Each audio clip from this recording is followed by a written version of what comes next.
Hey everyone, welcome. Have you ever wondered what happens, like who actually pays when something goes wrong on a massive construction project? Well, today we're going to find out.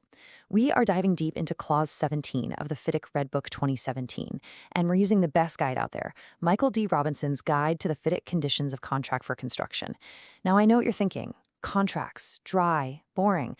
Don't worry, I promise I'm going to make this overview super simple, clear, and honestly, kind of fun. This is literally the exact problem that Clause 17 solves, but for, multi-million-dollar projects instead of Legos.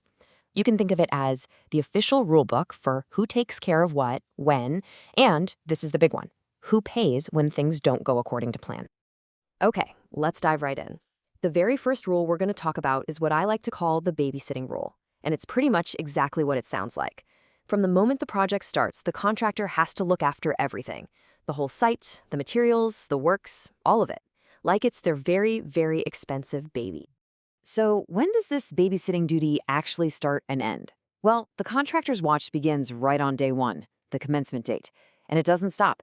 They're on the hook for everything during construction, right up until the engineer issues this super important piece of paper, the taking over certificate.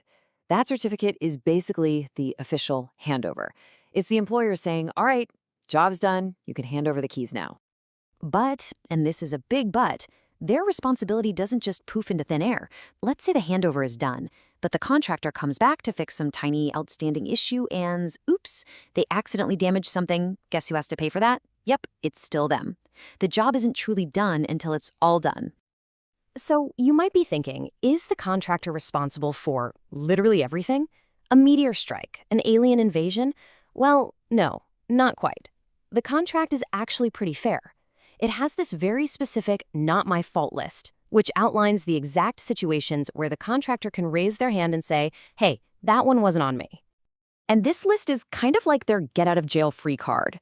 We're talking about things like a hidden fault in the employer's original design that no reasonable contractor could have ever seen coming. Or, forces of nature. And we mean really unforeseeable stuff. And of course, if the employer's own team makes a mistake. In any of these cases, the contractor gives notice and boom, they're not on the hook for the repairs.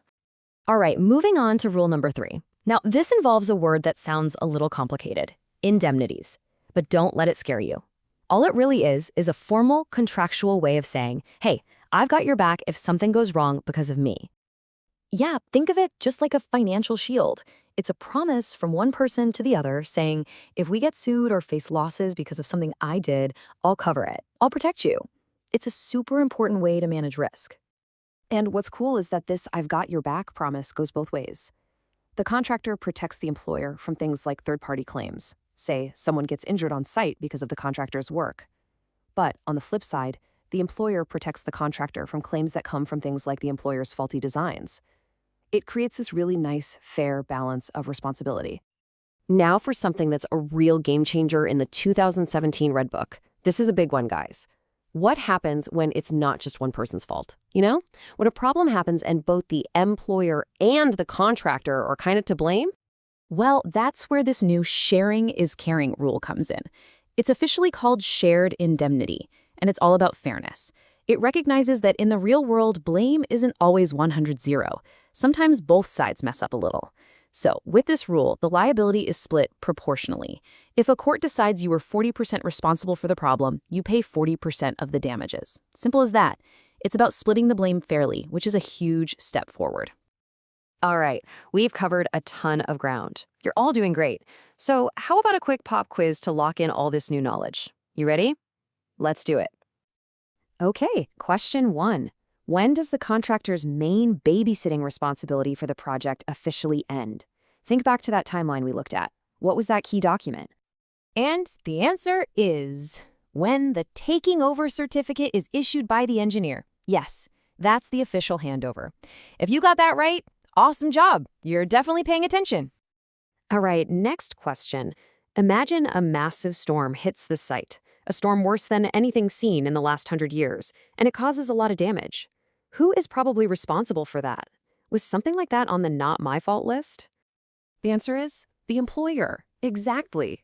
This falls under those forces of nature that an experienced contractor could not have reasonably foreseen or prepared for. Perfect example from that exceptions list. You guys are nailing this. Okay, quiz time is over. You all did great. So let's just quickly recap everything and pull out the absolute key takeaways you need to remember from all this. So here are your 4 big rules for Clause 17. 1, the babysitting rule. Contractor is in charge until that taking over certificate. 2, the not my fault list. The contractor isn't liable for certain things like the employer's own design flaws. 3, the I got your back promise. Both sides agree to protect each other from specific claims. And 4, the new sharing rule. If both are at fault, they share the cost. See, it's all about creating a clear and fair system for who is responsible for what. So now that you know these rules, doesn't it kind of change how you think about the risks on a big project? It's so much more than just building something. It's about managing this huge, complicated web of responsibility from start to finish. Hey, if you found this breakdown useful, do me a huge favor and hit that thumbs up button.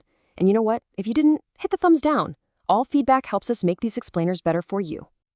And please, if you have any questions at all, or a specific remark, or maybe an idea for a future explainer you'd like to see, just drop it in the comments below. We actually read all of them, so we'd love to hear from you.